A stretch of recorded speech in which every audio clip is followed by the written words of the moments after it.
A aula de hoje, aula de número 2, é sobre globalização e diversidade cultural. Percebe-se que a marca forte das identidades das sociedades contemporâneas é a sua natureza intercultural. Ao projetar-se interculturalmente ou internacionalmente a sua identidade particular, mas com a magnífica capacidade de ser e dessa forma poder dialogar, comunicar e conviver com as outras culturas. É ter diplomacia para mover-se entre as múltiplas culturas. Segundo essa moldagem, essa conformação social, a imagem nacional ela sofreu grande deslocamento, cedendo espaço para as diversas possibilidades de cultura que partilham o território de uma nação. Então, a identidade, ela escapou dos limites da fronteira, sendo que na nova noção de fronteira, expandiu da esfera de convivência entre as nações. De certa forma, a aldeia global desintensificou-se os contornos dos mapas geográficos, ou seja, ela extrapolou os limites geográficos outrora desenhados. E desta forma, a aldeia global ela é uma realidade.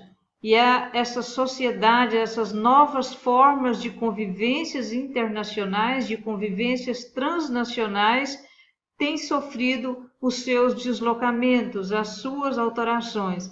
Agora, local, global, nacional e transnacional partilham relações e culturas sobre novas perspectivas.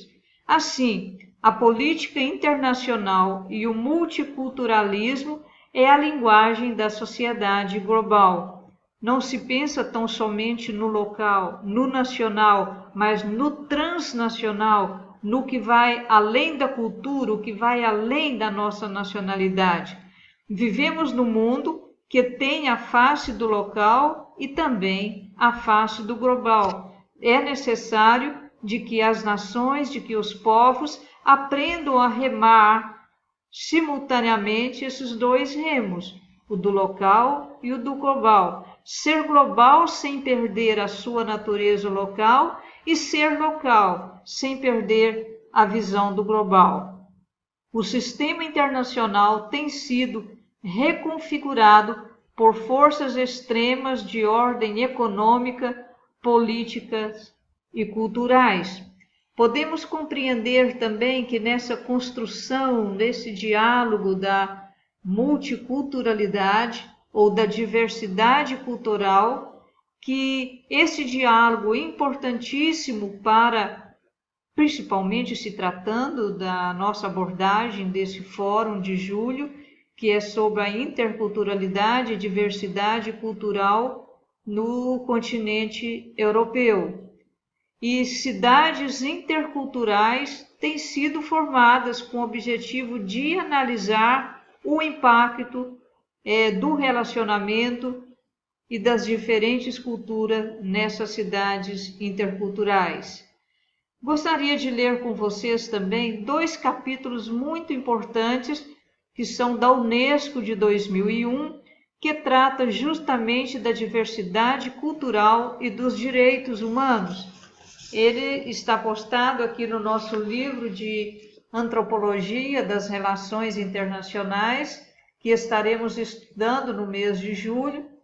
Os alunos da turma do primeiro semestre já têm esse livro e os novos alunos terão oportunidade de adquiri-lo no nosso próximo encontro de julho, onde estaremos tratando das antropologia das relações internacionais.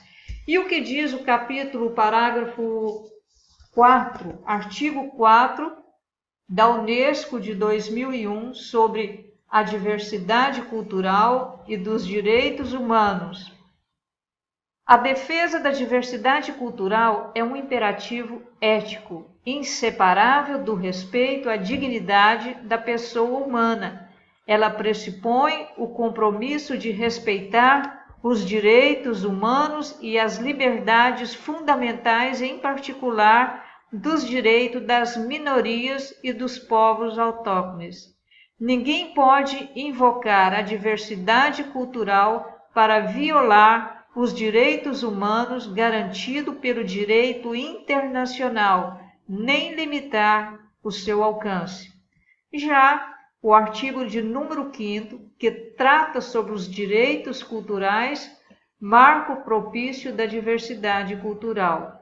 Os direitos culturais são partes integrantes dos direitos humanos, que são universais, indissociáveis e interdependentes. O desenvolvimento de uma diversidade criativa exige a plena realização dos direitos culturais, tal como define o artigo 27 da Declaração Universal dos Direitos Humanos e os artigos 13 e 15 do Pacto Internacional dos Direitos Econômicos, Sociais e Culturais. Diz o seguinte: toda pessoa deve, assim, poder expressar-se, criar e difundir suas obras na língua que desejar, e em particular em sua língua materna. Toda pessoa tem direito a uma educação e a uma formação de qualidade que respeitem plenamente sua identidade cultural. Toda pessoa deve poder participar da vida cultural e eleger e exercer suas próprias práticas culturais dentro dos limites que impõem o respeito dos direitos humanos e das liberdades fundamentais. Esse é o diálogo da globalização e da diversidade cultural, que é um direito lavrado pelo Pacto Internacional dos Direitos Humanos da Unesco de 2001. Desta forma, nós podemos ver que ali no projeto europeu, muitas cidades vivem esse dilema, como nós falamos na aula anterior, reafirmando que a diversidade cultural e a gestão da interculturalidade ou das interculturalidades são objeto de preocupação de vários organismos internacionais, que são a Unesco, a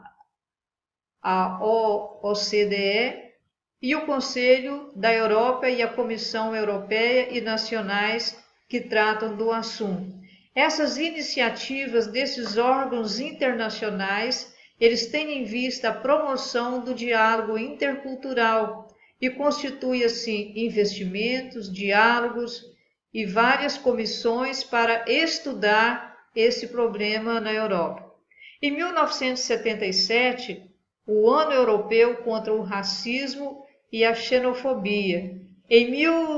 No ano de 2008, nós já tivemos o Ano Europeu do Diálogo Intercultural, ou seja, levando as nações europeias a conversar sobre o problema da diversidade cultural que existe em suas terras, promovendo um diálogo cultural. Foi criado também um projeto chamado Projeto Europeu de Cidades Interculturais, que tem como objetivo analisar o impacto da diversidade cultural e das migrações nas cidades europeias, onde mais de 20 países contam pelo menos com 5% de habitantes que nasceram no estrangeiro, e elaborar estratégias e políticas susceptíveis de ajudar as cidades a fazer a diversidade um fator de desenvolvimento, de enriquecimento e de bem-estar para todos. Esse projeto das cidades interculturais, ele visa a gestão da diversidade cultural nas zonas urbanas, de modo a fazer-se da cidade um espaço aberto e plural, um lugar privilegiado de diálogo intercultural. A multiculturalidade crescente no tecido social, ela faz com que a sociedade, com que as cidades, os estados e as diferentes instâncias sociais sejam confrontadas com uma grande heterogeneidade linguística e cultural e até mesmo comportamental com os profissionais, os cidadãos e com todos aqueles que estão envolvidos nesse ambiente.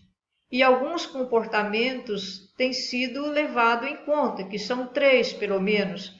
Um comportamento nacionalista, até aí tudo bem, que pode ser passado para uma outra escala, para um outro nível, que passa a ter comportamento racista, e outro comportamento que pode vir a ser xenófobos.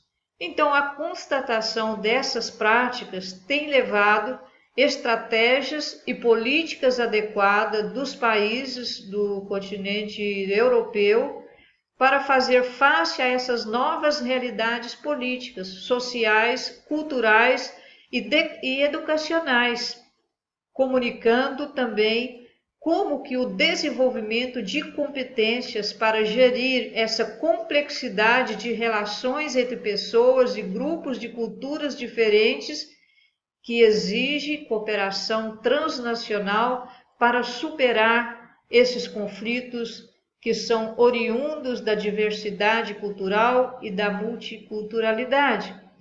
Quando nós estaremos estudando casos clínicos sobre esses problemas, esses conflitos que acontecem no território europeu, nos países da União Europeia, gostaríamos que vocês tomassem por base problemas que são relevantes para as nações, problemas que são relevantes para as relações internacionais entre os países. Vamos sair dos problemas isolados, mas conduzir esses problemas que passam a ser problema de determinado grupo social. Quando você criar um caso, um assunto, um problema que nós queremos tratar neste fórum a respeito da interculturalidade e da globalização no território da União Europeia, nós queremos contactar casos clínicos que poderão ser investigados à luz das relações internacionais, à luz das ciências políticas, à luz dos direitos humanos, da cidadania, da democracia, porque todos esses casos que vocês forem enviando, naturalmente, eles serão acompanhados, embasados nas devidas teorias. Por isso, precisamos de mais informações possíveis para entender a globalização, a diversidade cultural e a interculturalidade sobre a umbrella, sobre a cobertura das ciências que nós já estaremos avaliando também nesse nosso encontro presencial, que são a psicologia política, a antropologia política, a antropologia cultural, a antropologia das relações internacionais, não podendo esquecer também da própria ciência política e das relações internacionais e da política internacional. Então, quando pensar, ao for eleger o seu caso clínico para análise, tente posicioná-lo o máximo possível num contexto abrangente de uma realidade do que acontece nos países europeus. E desta forma nós podemos fazer uma melhor análise. Vimos, portanto, os 2 itens até agora, que foi primeiro, globalização e interculturalidade. Agora, neste segundo item, nós estamos avaliando globalização e diversidade cultural. E depois nós estaremos avaliando ainda também sobre globalização e transculturalidade, visto que no nosso encontro de julho estaremos abordando sobre o tema da transculturalidade e psicopatologias, ou seja, são problemas individuais que passam a ser problemas de determinado grupo e que vêm a ser problema também de um grupo social e que passa a ser problema da sociedade. Por isso, vamos estar analisando na nossa próxima aula, de número 3, sobre globalização e transculturalidade, para que possamos pensar nesse tema da transculturalidade à luz da psicopatologia. e entendermos como podemos produzir uma sociedade